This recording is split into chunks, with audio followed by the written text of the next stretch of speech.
월포드 목사님은 영국인으로서 맹인이었습니다. 맹인의 입으로 내 기도하는 그 시간, 그때가 가장 즐겁다. 이때껏 지은 큰 죄로 내 마음 심히 아파도 참으로 뉘우쳐 다 숨김없이 아뢰면 주 나를 위해 복주사 새 은혜 부어 주시네. 이렇게 고백할 수 있었습니다. 맹인이 죄를 지으면 얼마나 지었겠습니까? 그럼에도 불구하고 하나님 앞에서 자신의 모든 것을 내어놓는 기도를 하며 그 시간이 가장 즐겁다고 고백했습니다. 세상에 많은 사람들이 있습니다. 아마 두 부류로 분류를 하자면 믿는 사람과 안 믿는 사람이 있을 것이고, 믿는 사람을 다시 분류하자면 기도하는 사람과 기도하지 않는 사람으로 구분할 수 있을 것입니다. 한때 재미있는 동영상이 돌아다녔습니다. 나이 드신 할머니가 자식을 위해서 간절히 기도하고, 또 자식들의 사업을 위해서 간절히 기도하고, 건강을 위해서 하나님께 간절히 기도한 다음에 끝에 나무아미 탑을 맞추는 동영상이 돌아다녔습니다. 기도는 그 끝에 예수님의 이름으로 기도합니다. 예수께서 나의 죄를 다 용서하시고 씻어주셨다는 사실을 고백함으로써 그 기도가 온전히 이루어집니다. 그 예수께서 해주신 기도의 방향을 지금 세 번째 시간을 통해 말씀하고 있습니다. 우리는 어떻게 기도해야 할까요? 하나님께서 우리의 필요를 다 아신다고 했습니다. 그리고 중언부언하지 말고 많은 말이 아니고 굴 속에서 기도하라 라고 했습니다. 하나님께서 원하시는 것은 우리를 직접적으로 대면하기를 원하시는 겁니다. 그래서 맨 처음에 시작하기를 하늘에 계신 우리 아버지여 라고 부르라고 한 것입니다. 우리는 그런 아버지에 대한 생각을 먼저 하며 기도를 시작하시기를 바랍니다. 기도해야 될 여러 가지 이유가 세상에 살면서 가득합니다. 기도하지 않으면 살 수 없을 정도입니다. 우리는 그러한 가장 모범된 사례를 다니엘서 6장에서 다니엘의 기도를 보면서 깨달을 수 있습니다. 다니엘은 15살에 이웃나라 바벨론의 포로로 끌려갔죠. 오로지 포로로 끌려간 어린아이였지만 믿음으로 살다가 승진하고 승승장구하여 그 나라의 총리까지 되었습니다. 총리가 3명이었는데 다른 나라에서 온 사람이, 그것도 포로로 끌려온 사람이 총리가 되었으니 주변의 대신들이 매우 구박과 견제가 심했죠. 그래서 그 다른 총리들과 대신들이 결국 다니엘을 제거해야 되겠다고 생각하고 음모를 꾸미죠. 다리오 왕에게 얘기해서 왕 외에는 아무도 신이 없으니 왕에게 절하지 아니하는 사람, 다른 사람에게 절하거나 다른 신에게 절하는 사람은 모두 사자굴에 집어넣도록 합시다. 이러한 음모를 꾸미고 사자를 30일간 굶기고 굴을 파놓았죠. 그러나 총리인 다니엘이 그것을 모를 수가 없죠. 다 알았겠죠. 조서를 꾸미고 거기에 왕의 도장을 찍어서 전국에 배포했으니 아무도 그것을 거역할 수가 없고 왕 자신도 그것을 파괴할 수 없습니다. 그러나 다니엘은 뜻을 정하여 매일 하루에 3번씩 예루살렘을 향하여 2층에 올라가서 문을 열고 기도했습니다. 그것을 다른 대신들이, 다른 총리들이 인증사진으로 찍어가지고 왕 앞에 보고를 합니다. 여전히 다니엘이 자기 신을 향하여 절하고 기도하고 있습니다. 갑자기 다리오 왕이 바벨론 왕이 고민이 생겼습니다. 그러나 자기 자신이 조서를 내린 사실이기 때문에 할 수 없이 사자굴에 집어넣고 큰 돌로 문을 닫아 버렸습니다.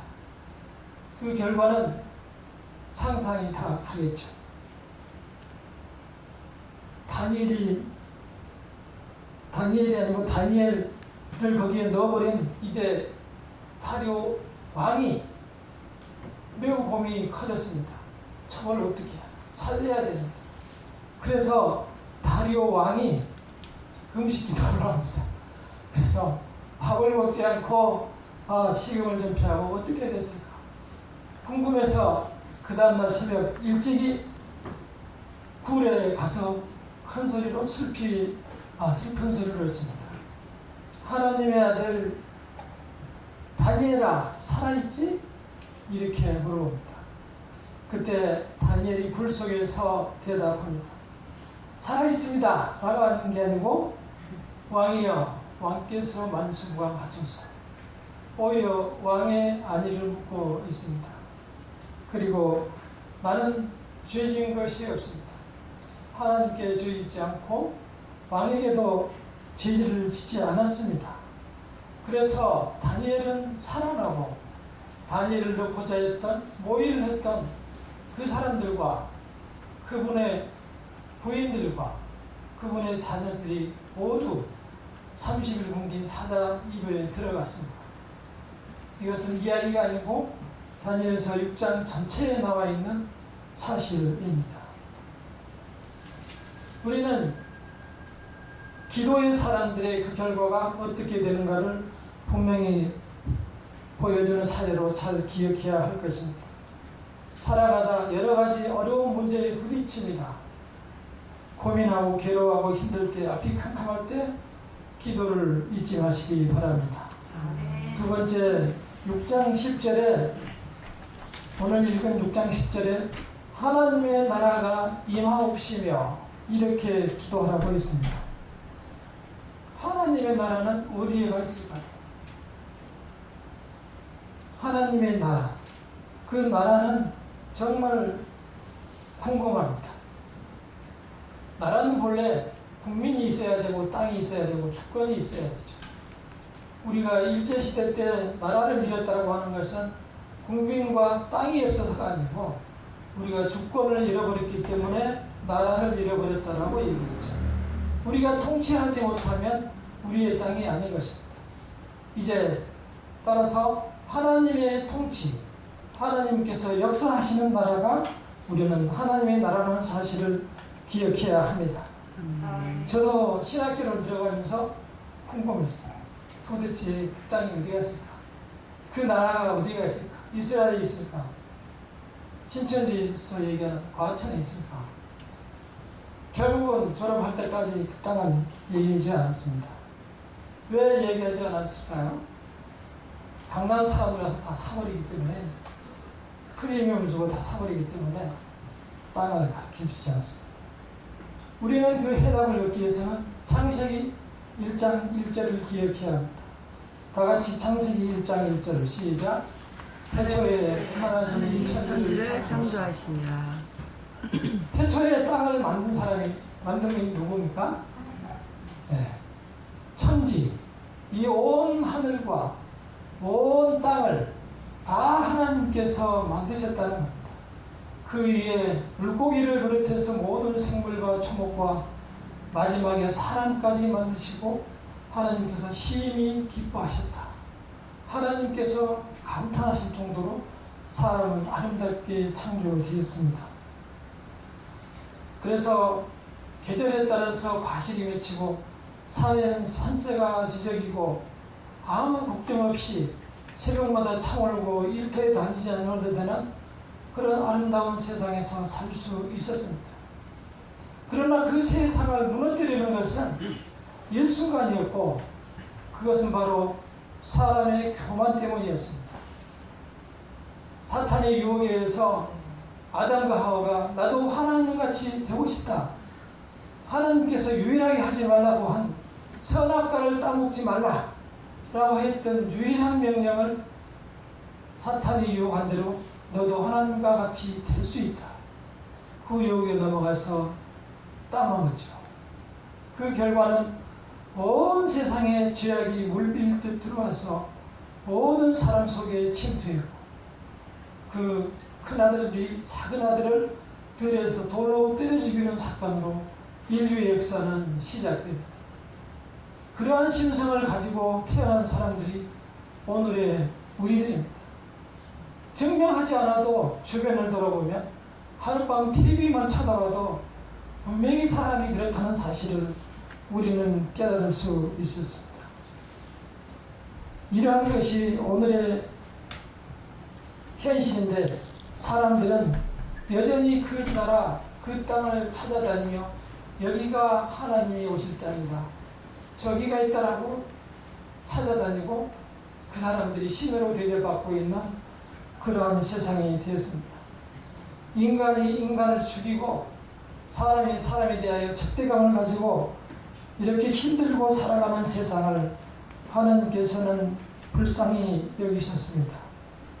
시인은 우리가 잘 아는 중국 최대의 3대 송나라의 문인 중에 하나였던 소동파 시인이 있습니다. 그 사람은 그날 중국에서 유명했습니다. 그 사람이 유명했는데 나이 들고 늙어서 시골에서 이제 우물에서 물 뜨는 호롱박을 들고 돌아다니면서 시골에서 어렵게 살고 있는 것을 할아버지가 보고 말했습니다. 인생은 일장춘몽이다. 그렇게 잘 나가던 사람이 늙고 병들이 저렇게 시골에 와서 호롱박을 들고 다니며 물을 떠먹는구나. 인생이라는 건 그렇게 1년 한 해의 봄처럼 봄의 긴 꿈처럼 일장춘몽인 것입니다. 우리는 모두 와서 하나님이 만들어 놓은 세상에서 잘 놀다가 가는 것입니다. 예외가 없습니다. 이렇게 죽어가는, 속절없이 죽어가는 인생들을 위해서 하나님께서 한 줄기 빛을 주셨습니다. 그 빛이 바로 마태복음 11장 1절에서부터 5절에 나오는 요한과 예수님의 대화입니다. 요한은 예수님보다 6개월 먼저 와서 회개하라 천국이 가까웠느니라 하고 외치고 다녔습니다. 산속에서 나와서 수염을 이렇게 기르고 긴 옷을 입고 다니면서 회개하라 천국이 가까웠느니라. 그렇게 다니다가 헤롯 왕이 자기 동생의 와이프를 이렇게 뺏어갔기 때문에 그것을 지적한 죄로 감옥에 갇혔습니다. 이제 죽을 날만 기다리고 있는데 그때 그래도 예수님이 궁금했습니다. 회개하라 천국이 가까우니라 외쳤는데 궁금했습니다. 저 사람이 과연 예수님일까? 메시아일까? 그래서 다른 사람을 통해서 물어봤습니다. 당신이 그 사람입니까? 아니면 우리가 다른 사람을 기다려야 됩니까? 그때 예수께서 하신 대답이 이겁니다. 마태복음 11장 5절에 보고 듣는 것을 가서 말하라. 맹인이 본다. 안진뱅이가 일어나서 걷는다. 장님이 눈을 떴다. 나병 환자가 깨끗하게 되었다. 죽은 자가 살아났다. 가난한 자에게 복음이 전파되었다. 이 사실을 전하라고 했습니다.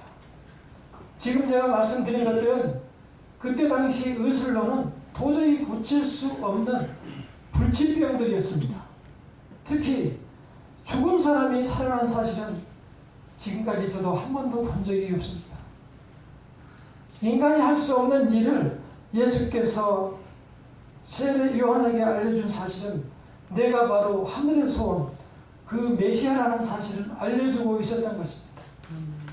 요한은 정말 자기 자신도 확신할 수 없었던 회개하라 천국이 가까웠느니라. 그 사실에 대해서 예수께 여쭈었고 예수께서도 와서 3년 동안 복음을 전할 때 맨 첫마디가 회개하라 천국이 가까이 왔느니라. 그 말이었습니다. 인간이 할 수 없는 이러한 기적들을 보리떡 5개와 물고기 2마리로 5,000명을 먹이신 그러한 기적을 보여주시면서 인간에게 한 말씀은 천국이 이미 왔다는 사실입니다. 예수께서 오신 후로 천국은 이미 온 겁니다. 온 땅은 다 하나님께서 만드신 겁니다. 온 땅의 주인은 하나님이시고 그는 영원하시고 완전하시고 언제 어디서나 계신 분입니다. 그분 앞에 우리는 우리 자신이 그분이 하나님이심을, 그분이 아버지이심을 고백할 수 있어야 합니다. 하나님의 나라는 이미 시작되었습니다. 우리도 밭에 감추인 보물을 발견한 사람처럼 전 재산을 갖다 팔아서 그 밭을 샀던 그 농부처럼 하나님을, 예수님을 발견했으면 그 감격으로 이 세상을 살아가야 할 것입니다. 두 번째는 10절 하반절에 있는 것입니다. 10절 하반절, 10절을 다 같이 읽어보겠습니다. 시작. 나라가 영광이시며 뜻이 하늘에서 이루어진 것 같이 땅에서도 이루어지이다. 하나님의 뜻이란 무엇일까요? 아까 말씀드린 대로 하나님은 태초에 아름다운 에덴 동산에서 아름다운 정말 여러 모습들에서 사람들과 더불어서 행복한 세상을 꿈꾸고 세상을 그렸습니다. 그러나 인간의 교만과 타락으로 인해서 세상은 일순간에 무너지고 사람이 사람을 적대시하고 사람이 사람을 죽이고 형제간에 살인하고 형제를 미워하고 땅에도 저주를 받아 땅이 영광케를 내고 인간은 이제 이마에 땀을 흘려야만 살아갈 수 있도록 저주를 받았습니다. 하나님의 뜻은 과연 그것이었을까요? 인간이 선택한 그러한 교만으로 인해서 생긴 이러한 고통들이 계속됐습니다. 그때 하나님께서는 우리에게 새로운 살아날 길을 이제 준비하고 있었습니다. 우리가 그 죄의 결과를 매일 먹고 살고 매일 그것을 당연한 것으로 알고 살아가는 힘든 나날을 보낼 때 하나님께서는 우리에게 구원의 길을 주신 것입니다. 절망 속에서 방황하고 정말 러시아와 우크라이나 같은 10만 명의 양쪽에 맞는 사상자가 계속 생겨도 남의 일처럼 쳐다보기만 하고 아프리카에서 수많은 사람들이 굶어 죽어도 내일이 아니기 때문에 눈감아버리는 그러한 세상을 살고 있는 것이 아름다운 세상은 결코 아닐 것입니다. 우리 주변을 돌아봐도 잘 산다고 하지만 서로가 서로를 적대시하고 유튜브를 들여다보면 세상에서 배운 가장 독한 말로 서로를 욕하고 비난하고 정말 만나면 금방 죽일 것 같은 그러한 대화들이 오가는 것이 오늘의 실상이고 우리 주변의 모습들입니다. 그런 것들을 보고 잠이 들고 일어나서 다시 쉬는 시간만 되면 그런 것들을 쳐다봐야 되는 것이 병든 우리의 모습입니다. 차라리 보인 넥스트도어의 세레나드를 듣고 주무시는 게 훨씬 편한 밤을 보낼 수 있을 것입니다. 사랑이 많으신 하나님께서 우리의 고통의 기도를 들으셨습니다. 듣고 계십니다. 신약과 구약, 옛날 약속과 새로운 약속을 통해서 그 약속을 반드시 지키십니다. 지킬 것을 600년 전에 약속했습니다. 함께 이사야 53장 4절과 7절을 읽어보도록 하겠습니다.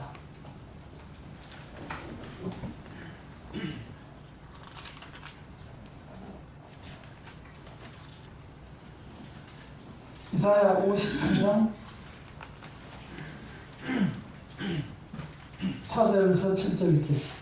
그는 실로 우리의 질고를 지고 우리의 슬픔을 당하였거늘 우리는 생각하기를 그는 징벌을 받아 하나님께 맞으며 고난을 당한다 하였노라. 그가 찔리는 우리의 허물 때문이요 그가 상하는 우리의 죄악 때문이라.